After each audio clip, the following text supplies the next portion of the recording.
centro aquí de comunas tiene su espacio. Y por eso vamos a charlar con la secretaria de prensa de Guatre Nacional, con la compañera Carolina Llanos. ¿Cómo va, Carolina? Bien, muy bien. La verdad que es un gusto estar en esta casa hoy, en esta radio. Un placer. Ya con vos mantenía contacto hace tiempo, pero bueno, venir a la casa es diferente. Bueno, muchas gracias por venir. Un viaje además muy largo desde las oficinas de Guatre, ¿no? Estamos a una cuadra. Claro, estamos. Una cuadra y media. Digo, ¿Tomaste taxi? Sí, la verdad que una vuelta medio. Sí, tal cual. Bueno, el que verdaderamente es extenso es este país, ¿no? El 8º país más extenso del mundo. Y ustedes tienen la representación de los trabajadores del interior del interior. Primero, vamos a empezar por vos, puntualmente. Santiagueña. Me encantó. Santiagueña. Uy, me encantó que sí, que lo digas, porque yo vivo diciendo, soy santiagueña, y me preguntan de qué pueblo, soy de un pueblo muy chiquito. La Guatre es un sindicato que representa a los trabajadores rurales. Entonces, debo de ser de un pueblo. Entonces, soy de un pueblo, me preguntaba el ruso, ¿de dónde sos? Digo, del Bobadal. Orgullosamente, el Bobadal tiene 2.500 habitantes, más o menos, 2.499, porque me fui. Ah, bueno, claro. Pero orgullosamente de campo, orgullosamente rural. Y otra particularidad, sos maestra rural, además, ¿no? O sea... Exacto. Eso es un trabajo, digo, el estudiar para nosotros, para mí y para los que pudimos estudiar, las personas de mi generación, fue un sacrificio enorme, personal y de la familia, de toda la familia. Y bueno, sí, es un título muy sencillo, muy simple, terciario, pero que me enseñó un montón, que era lo que en el momento sentí, era sinceramente como el camino más corto también, pero era lo que sentí al haber tenido una experiencia a los 17 años cuando terminé la secundaria de dar clases en una escuela donde yo había ido, a una escuela de campo, que estuve ahí siendo alumna. Me tocó volver a dar clases por la necesidad económica, ¿no?, de trabajar, y entendí que tenía que terminar de estudiar, que me tenía que formar para tener la pedagogía para enseñar, porque si no estaba haciendo lo mismo que hicieron tal vez conmigo, estaba en falta, no estaba teniendo la formación que debía tener para los niños rurales que se merecen mucho más de lo que se les da. ¿¿Volviste a esa escuelita? Volví a pasear, volví a visitarla, volví a ver, de ahí de la zona, yo caminaba 6 kilómetros con mis hermanos para ir a esa escuela, eran mis abuelos maternos, con quienes vivía por el trabajo de mi mamá y mi papá, que migraban, que lo que es hace mucho los trabajadores del norte. ¿Cuál era el trabajo específico que hacían? Distintas actividades. Mi papá y mi mamá, al principio los dos eran trabajadores rurales. Distintas actividades, migraban a otras provincias, a la actividad que esté en la zona. Y después, fuera de temporada de trabajo, mi papá hacía hasta albañilería, que es lo común que se hace. Y bueno, y mi mamá decidió estudiar enfermería para poder tener un ingreso que sea sustentable, sostenible para sus hijos. Tenía 4 hijos ella y mi papá. Estudió enfermería, pero eso también implicó un desarraigo, un dejar a sus hijos 3 años. Fue fuerte para ella y para nosotros, para sus hijos.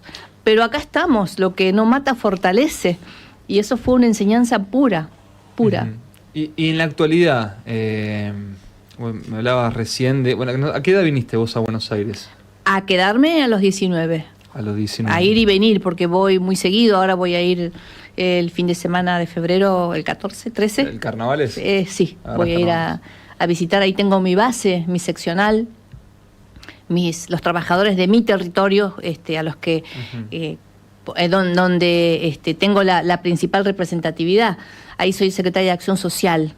Ahí tengo mis reuniones, voy y me encuentro con los compañeros y compañeras, mateadas, charlas, planteos de cómo está la situación. Igualmente siempre telefónicamente estamos en constante contacto y por mi cargo allá, o sea, acción social, resolverles todo lo que telefónicamente se puede resolver, a distancia se puede colaborar con ellos en todo en general, pero no puedo ser nunca la secretaria general no estando ahí presente. El secretario general es un compañero muy comprometido, un trabajador rural que está hace muchos años en el gremio. Te consulto, porque uno siempre dice que los salarios son muy bajos, Pero no tengo idea cuánto gana un trabajador rural.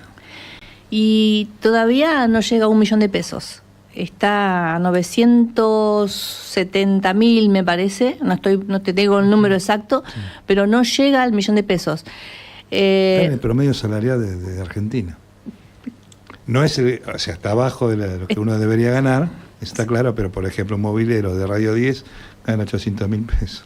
Bueno. Así, vos fíjate, es el promedio. Ese es un promedio. Nosotros, hubo un momento donde en el gobierno peronista, el último que salió, tuvimos una avanzada muy importante porque los salarios estaban mucho más abajo, muy deprimidos. Entonces, lo que nosotros hablábamos siempre, el secretario general, José Boitenco, los que puso a los paritarios, hablábamos siempre de que era había que equiparar los salarios, o sea, no era una cuestión de que era un mero aumento, no era un aumento.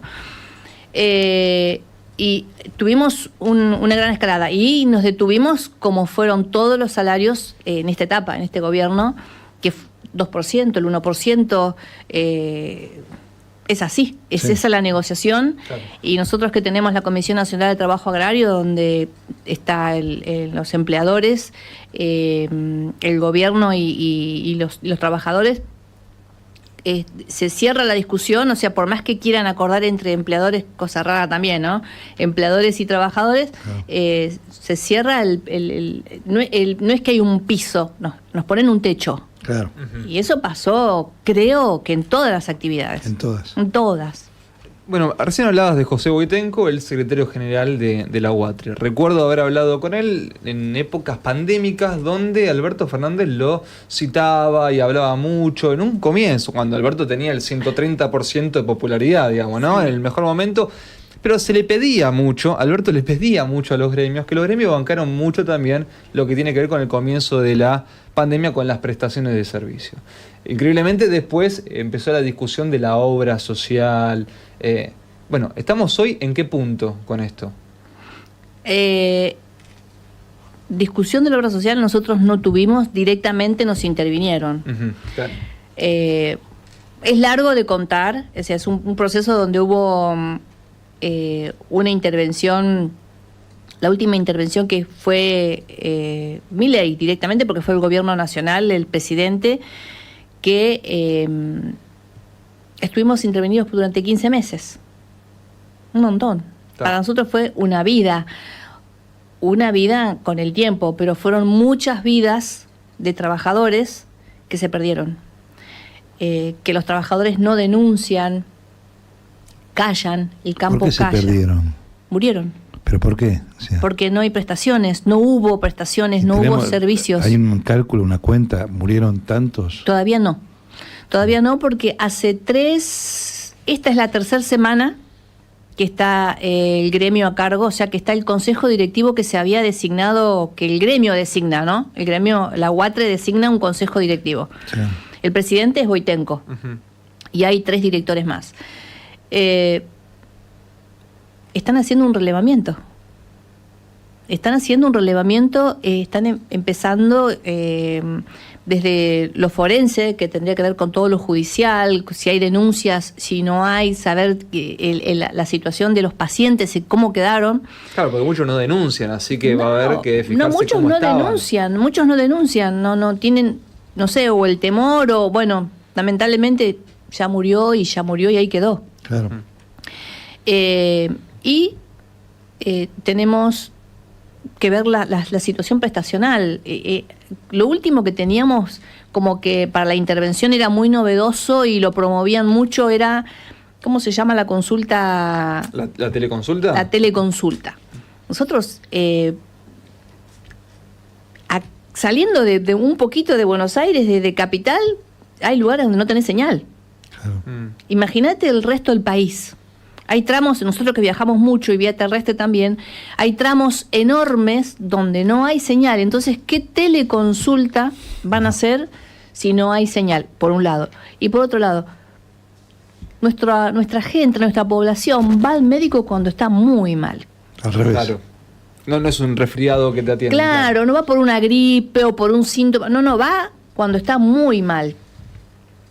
¿Cómo lo va a auscultar, cómo lo va a revisar un médico por una teleconsulta? Si no le estás diciendo me duele una muela, ¿qué puedo tomar? No, ya el trabajador rural no va por eso. Claro. Lo soluciona de otra manera, no va.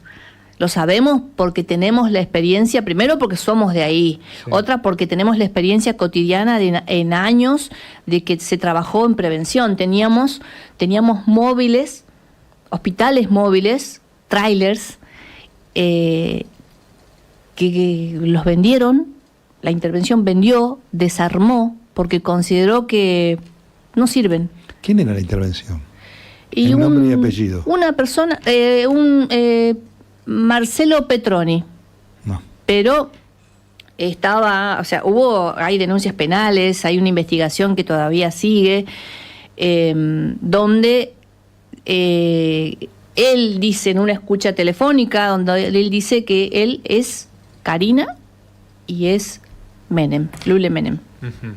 Bueno, nosotros somos la segunda obra social más grande del país, la luchamos, Boytenko la peleó, nosotros como su secretariado somos 10 en total contándolo a él, respaldando y acompañando, pero la cara principal era Boytenko, al que lo denunciaron, falsas denuncias donde le bloquearon sus cuentas por enriquecimiento ilícito. Hay una interna muy grande también ahí. Es por una interna, pero a ver, Petroni puso ocupando las delegaciones, por nosotros estamos en todo el país, en lugares, no solo en las provincias y en sus capitales, sino en los pueblos, pero puso en el manejo de delegaciones en el interior, como a una cuadra en la obra social, puso a gente a opositores. Muy loco. Claro. O sea, bueno, entonces no era una intervención para mejorar el funcionamiento de la obra social. Puso opositores. A gente con experiencia, a las que estaban trabajando, a técnicos o profesionales que trabajaban y conducían y llevaban la obra social, o los despidieron, o los sentaron en un rincón y pusieron 20 cargos más con sueldos disparatados. Da la impresión que no arrancan de cero, arrancan de -10 con la obra social, ¿no? ¿Nosotros? Ahora sí. No, de -50. Uh-huh. O sea, da la impresión, nosotros ahora estamos en supuestos. Ahora, cuando esté el resultado de la auditoría, se verá en la situación en la que está. Pero aún así, lo que tengo para decir, y por ahí lo hablamos con el compañero Boytenko, con José, es que aún así estamos contentos. Porque sabemos que vamos a salir, que nosotros somos los que estamos interesados en el manejo de la obra social, y esto que por ahí se dice, el manejo de la caja, no. Nosotros no somos los que se fueron, los que estaban interviniendo, o los anteriores. No, acá a nosotros nos interesa la salud de los trabajadores, que tengan las mejores prestaciones, que estén atendidos de la mejor manera, como si nos atendiéramos nosotros, a nosotros mismos. Es que tiene un valor eso. Yo, en la cuestión de salud siempre tuve obra social, nunca tuve una prepaga, pudiendo tener una prepaga, ¿sí? Pero lo que no entiende la gente, y a muchos no saben, por ejemplo, me hago un análisis de sangre, ¿sí? Cuando vas a hacer un análisis de sangre, después es en ayunas. Lo último que hice el análisis y después me fui a tomar un café. El café era más caro que el análisis. Claro. ¿Se entiende? Sí. Ahora, si yo iba a la parte privada, era 10 veces ese precio. O sea, eso es lo que todavía no se comprendió, el valor que tienen las obras sociales, que tampoco la dio Perón, fue de la década del 60, ¿sí? Año 67, para ser más exacto, ¿sí? Entonces, y por eso también se la quiere captar el gobierno, y creo que no va a pasar, a pesar de la reforma, eso no va a pasar, y hay que mirarla de otra manera a los sindicatos cuando manejan estas obras sociales. Lo hacen en serio por la gente. es así, porque uno conoce la población. Yo digo, yo no estoy en la obra social. Yo soy la secretaria de prensa de Huatre, pero desde que estamos nuevamente, y la gente se va enterando, porque aparte me toca difundirlo, lo tengo que difundir, Claro. me caen mensajitos o a mis redes sociales o a mi teléfono. Me conocen mucho, yo a veces no sé quién es, pero me dicen, soy fulano de tal pueblo. Pedidos de ayuda por obra social. Claro. Entonces, nosotros enseguida, es como si nos tocara alguien de la familia. ¿Sí? Nosotros enseguida empezamos enseguida empezamos a gestionar, decir, che, en tal lado, ¿cómo está la situación? ¿Y qué podemos hacer? Aún como está hoy, que está quebrada, vamos a solucionar lo urgente. O sea, vamos con lo urgente. Entonces, cuando vamos recibiendo la información y todos hacemos eso, hay que solucionarlo. Por eso te decía que a pesar de cómo la hayamos recibido, estamos contentos, porque sabemos que se va a sanear, va a tardar un poco, pero que lo vamos a ir resolviendo y nos van a cachetear. Como siempre. Nos van a cachetear. Y si era Karina y Menem, me imagino que van a estar ahí pendientes. Claro, un 3% de cachetazo. No, pero aparte también los mismos trabajadores nos van a cachetear diciendo que no reciben o no. Por ahí yo contesto mensajes donde hay trabajadoras o hijas de trabajadores donde dice mi papá aportó tantos años, a mí no me importa. No me importa la caja o la pelea de ustedes. Tienen razón. Tienen razón. Entonces, está en nosotros responderles, además de empezar a gestionar al toque, empezamos la gestión. Fulano, una cirugía cardiovascular. Así. ¿Dónde está? Verificamos dónde está, a ver qué se puede hacer, cómo está, en qué quedó, cómo está. Esto es lo que recibimos. Está así ahora. Esto es ahora. Sí. Pero hay que, si podés, te llegó el mensaje, tomate un respiro, contestale. Porque esa persona tiene razón. Seguro. Su enojo, su furia. Yo digo, y les respondí así, entiendo tu furia, me pasaría lo mismo. Me estaba pasando. La indignación total de ver que teníamos el hotel sindical, donde los atendían los mozos que son del sindicato, con todo el amor, con todo el cariño. Además había todo a disposición, con un vehículo que los lleve, que los traiga, con su desayuno, con su comida, con nutricionista que se encargue de la dieta especial, porque cuando vienen mal. Bueno, ¿hay algún estudio de posibles nutrición que hay de la gente que viene o que el laburante del campo? En general, por ahí no es que llegan con desnutrición. Cuando vienen con problemas graves, vienen lamentablemente con un cáncer, claro, con cirugías muy delicadas. O sea, cuando llegan a Buenos Aires... Es el último camino. Buenos Aires, ¿qué dice la gente? Que Dios está en todos lados, pero atiende en Buenos Aires. Entonces está el Garraham, están los mejores lugares, además la mayor experiencia siempre, ¿no? Uno cuenta está donde hay mayor población.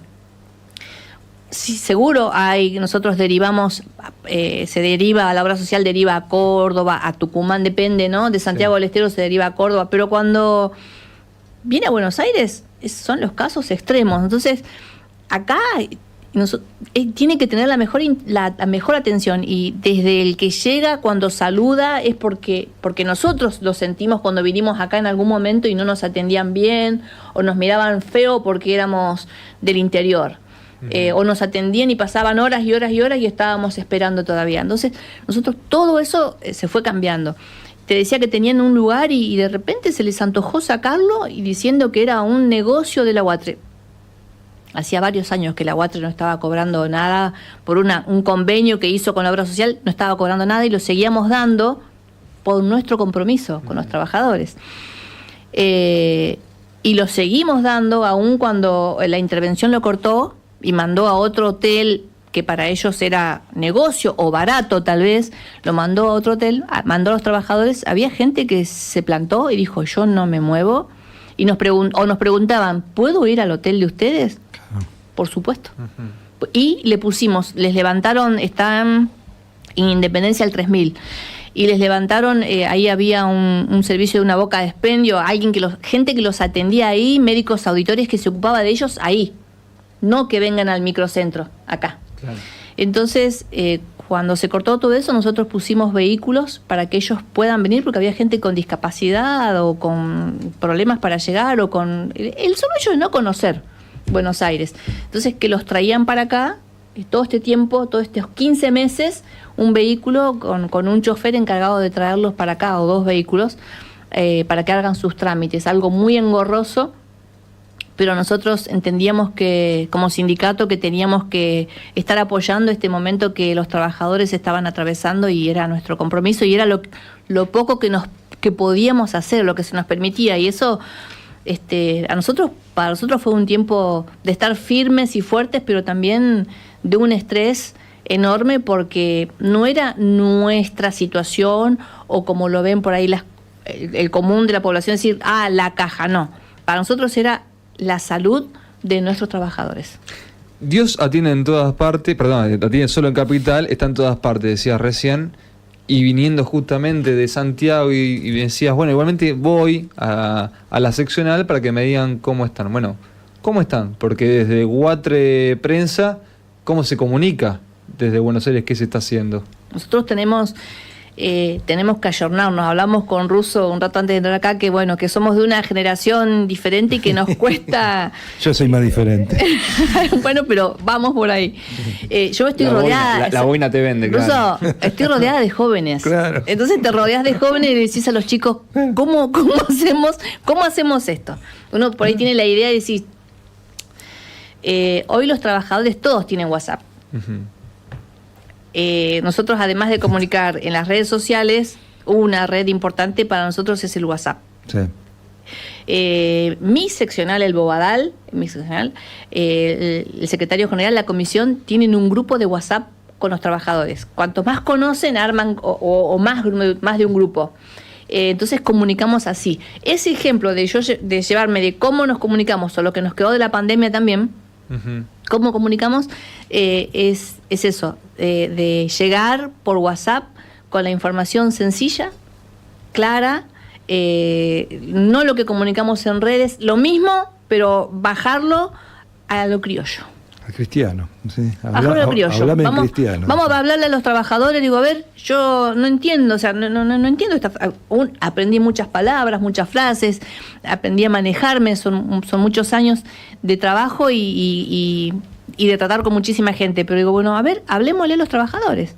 Tenemos trabajadores TikToker también. Mirá. Sí, entonces digo, bueno, hay de todo. Pero también hay trabajadores que no saben leer y escribir, también. Claro. Entonces, ¿cómo llegamos? Con audios, con videos. Entonces, saber que podemos llegar a todos, pensar en todos. Es que en los 80 el ignorante era el que no sabía leer y escribir. En el siglo XXI el ignorante es el que no tiene manejo de redes. Es lamentable. Exactamente. Y sí o sí, si uno quiere no quiere quedar afuera, claro, tenés que manejar las redes. Si no querés ser ignorante, tenés que manejar redes. Lamentablemente, porque, a ver, no es una revolución la cibernética, sino una involución, porque hay mayor desempleo, mayor distancia, sí, mayor individualismo, mayor soledad. Sí, es una involución, pero lamentablemente tenemos que tener por lo menos la idea de saber cómo se usa. Sí, cómo llegás a ese que está... Viste que hay mesas, vos me fui a otro lado, ¿no? Pero pasás por un café o por un restaurante y hay una familia o hay amigos y están todos con los celulares. No se ven la cara. Claro. Están con los celulares. ¿Para qué salieron? Los pibes de hoy se reúnen 4 o 5 en una misma casa, en una misma pieza, y cada uno con su celular. ¿Para qué están reunidos?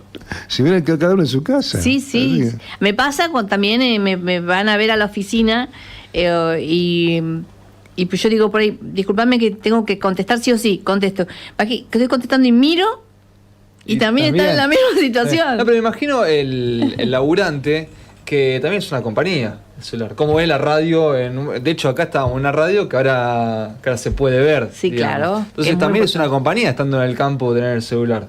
Por supuesto, es imprescindible. O sea, pero nosotros, bueno, hoy estamos aprovechando eso también para trabajar en ver la geolocalización.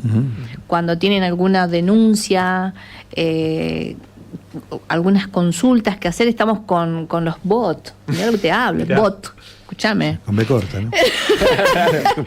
y los trabajadores, bueno, ¿cómo perfeccionarlo? Y los chicos me dicen, no, nosotros estamos en un 65%, podemos estar en un 85%. Digo, no, en un 100%. Claro. Digo, no, en un 100%. Y trabajan para eso. Te hablo porque estoy rodeada, vos pasaste el otro día por allá y hay chicos jóvenes y chicas. Entonces, es hablar por teléfono, es contestarle al trabajador porque necesita eso el trabajador. Claro. Que le respondas, necesita la voz. ¿No les pasa a ustedes cuando llaman a algo de servicio y dicen la maquinita y no me... Bueno, que esté la opción del poder responderle y responderle. Que un humano le responda. Un humano le responda. Está la máquina, pero está un humano que le responda también. O sea, si me pasa a mí, hoy, le pasa a los trabajadores. Si te pasa a vos, Russo, que querés que te responda un humano, también... Bueno... A todos, me dejan afuera, a mí también. Vos también te interesa, claro. Porque hay gente que solo hoy yo lo que veo es que te escriben mensajes y ya ni audios te mandan. No, primero que el audio sea corto. Sí, y no te lo llamé porque no te va a atender. No, es un no insulto, lo llame. Da pánico, ¿no? El llamado, yo digo, para un cumpleaños, llamalo. No. Digo, ¿cómo? Pero para el cachito. A ver, vos tenías 18, 20 años, 25, 30, estabas de novio y mandabas una carta de amor. Sí. Hoy te mandan un corazoncito. Sí. Somos todos iguales. Antes por lo menos uno era un poeta. Ahora no, ahora somos todos. Bueno, me diste el pie, ¿eh? Me diste el pie. A ver. Porque viste que hablamos la vez pasada, cuando nos juntábamos, de los libros que acá hacemos. Bueno, y acá hicimos una fina selección, porque son todos libros de La Marcha de las Señoritas, El crimen de Julieta, que ahora está el autor, así que él te dirá mejor. El autor ¿Es tu libro? Sería yo el autor. Vos sos el autor. Y Eva y Juana, porque lo último que quería charlar con vos era sobre las mujeres en el sindicalismo. Igualmente te doy los libros de autoría de Gabriel Russo. Sí. Es el apellido del Russo. Sí, La marcha de la señorita, sí. Sí, así también te va. Porque bueno, hay programas que entregan, no sé, relojes. Nosotros queremos cultivar. Bueno, en verdad no conseguimos canje de relojes, así que damos. No traemos nada. Pero está re bien, con tener la difusión es un montón. No, viste, además entregan canje. Acá lo pagamos nosotros. Esto nosotros, ustedes. Lo pagamos nosotros, acá está, tomá. Todos son de Gabriel Russo. Sí, por ahora sí. Estos tres libros que hablan de historias que tienen que ver. Bueno, Rodrigo también escribió algo, escribió Compañeros. Se lo di. Sí, y yo escribí 21 libros, así que 13 novelas. Un montón. Bueno, y este tiene que ver con, Eva y Juana, el caso de... Hubo una película también al respecto. No, Eva y Juana es el lado B de Evita, más esa circunstancia que la llevó a ir a España y salvar de que la fusilen a Juana Dueñas, que es esa chica que está ahí. Juana Dueñas, iba a fusilar a Franco, la salva Evita, y Dueñas la odió siempre, pero no siempre, hasta el día de su muerte. Muere en el 2002, siglo XXI. Le hace un reportaje en España a Silvia Pisani, el diario La Nación. ¿Qué opinaba de Evita? Año 2002. La odiaba. ¿Y cómo la salva? Porque yo ya no aguanto, no lo leí. No la salva, hace el lobby político para que no la fusilen. No había roto relaciones Argentina con el franquismo, entonces dijeron, ahora viene, porque fue a hacer la gira Arcoiris, Evita ya. Entonces, ahora viene, que vea qué bien que estamos, y tiraron una bomba. Pero la bomba cae en Embajada Argentina, y como es suelo argentino, si bien la esposa de Franco quiere condenarla a fusilamiento, es Argentina quien tiene que decidir, porque era suelo argentino, si la tiene que fusilar o no. Eva intercede y ahí está lo que te comentaba. Igual en ese libro vas a ver cómo vivía Evita, qué comía, cuántas veces comía al día, quién eran sus amigos, quiénes fueron sus novios, ¿sí? Muchos actores conocidos, por ejemplo. ¿Por qué trabajaba en radio y por qué no trabajaba en cine? Como es el lado B de Evita, digamos. Y el plus es la historia que te acabo de contar. Buenísimo. Ya me generó una curiosidad. Intriga. Sí. Curiosidad. Y en el sindicalismo, ¿cómo es el rol de las mujeres? Sobre todo en un gremio tan marcado, ¿no?, por los hombres como es el trabajo del campo. Bueno, o a priori uno piensa eso, porque también está tu mamá acompañando, porque están las mujeres siempre acompañando y poniéndose al frente, no solamente acompañando a los hombres en el campo. Bueno, ¿cómo es esta situación de la mujer? Mira, ayer estuve hablando con alguien, no me acuerdo. Estaba hablando de las mujeres esposas de trabajadores. O sea, yo te voy a hablar de las trabajadoras, pero digo, hablando de las esposas de trabajadores, que son las que hablan por ellos, por los trabajadores. Sigue ocurriendo. Los trabajadores se van formando más y van participando mucho más que antes. Pero todavía siguen siendo las mujeres, sus esposas, las que no son trabajadoras, las que le dicen, reclamá, no te pagaron, no te dieron esto, no te dieron aquello, entonces y terminan siendo ellas las que en la obra social nosotros teníamos ahí el balance, porque a la obra social iban las mujeres. Claro. Y en la obra social nos enterábamos por ellas, dónde trabajaban y cuál era su situación. Si estaba en negro, si estaba en negro no tenía la obra social, pero si le pagaban de menos, si figuraba una cosa en el recibo y le pagaban otra, si le daban ropa de trabajo, si tenía cuidado con los agroquímicos, si había capacitación, era con ellas. Claro. Para todo eso nos sirve a nosotros la obra social. Las mujeres trabajadoras. En el sindicato, en el padrón de afiliados nacional, nosotras las mujeres somos el 8%. 8, ¿no? El 8%. Sí hay muchos más trabajadores varones que mujeres, sí, eso es cierto. Tendrá que ver con el trabajo también, con la clase de trabajo, no es fácil tampoco el trabajo de campo. No, pero también tiene que ver con la migración, con el tener que ir, si se va el hombre y queda la mujer con la familia. Claro. En algunos casos, en otros casos va a la familia completa. Uh-huh. Hay distintos, pero la mayoría. Algo que pasó durante muchos años es que la mujer siempre trabajó, pero colaboró. No cobraba. No. Era un aporte para el trabajo de él y eso se hizo costumbre. Ah. Entonces, el trabajo que me tocó hacer durante muchos años fue de concientizarlas, de tratar, porque fue muy difícil, de tratar de concientizarlas de que ellas, haciendo una actividad, no están colaborando con su esposo, están trabajando, son trabajadoras. De que se consideren personas como sujetos de derecho, claro. Etcétera. Bueno, hablando del trabajo infantil, la erradicación del trabajo infantil, pero cómo se abordan esos temas donde en el interior está naturalizado.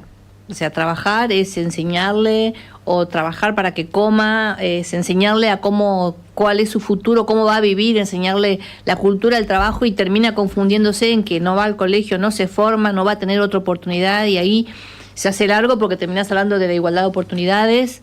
¿Qué va a hacer ese niño o niña cuando sea grande? ¿Solamente va a ser un trabajador rural o va a ser un trabajador rural con una perspectiva a formarse, a educarse, a querer una profesión distinta? Claro. Bueno, por eso es que se trabaja con José, con Boitenco, en convenios con universidades, en ir a las provincias, ir al interior, de gestionar reuniones con los gobiernos de las provincias, pero también con universidades, para ver qué ofrecemos a los trabajadores y a sus hijos, a su familia, que se quieran hacer una tecnicatura, desde la tecnicatura hasta una carrera que tenga que ver con la agricultura o no, con lo que puedan elegir. Ese es nuestro sueño, esa es nuestra utopía, pero creemos que se puede, pero nos va a llevar un tiempo, estamos empezando recién. Siempre se puede. Siempre, totalmente. A pesar de mi ley. Carolina Llanos, secretaria de prensa de la UATRE, ha pasado aquí por los micrófonos y el estudio. Gracias nuevamente por venir, de Comuna SM en Radio Belgrano. Muchas gracias, Carolina. No, un gusto, por favor, y agradecida yo con ustedes dos. Seguimos con más Comunas AM.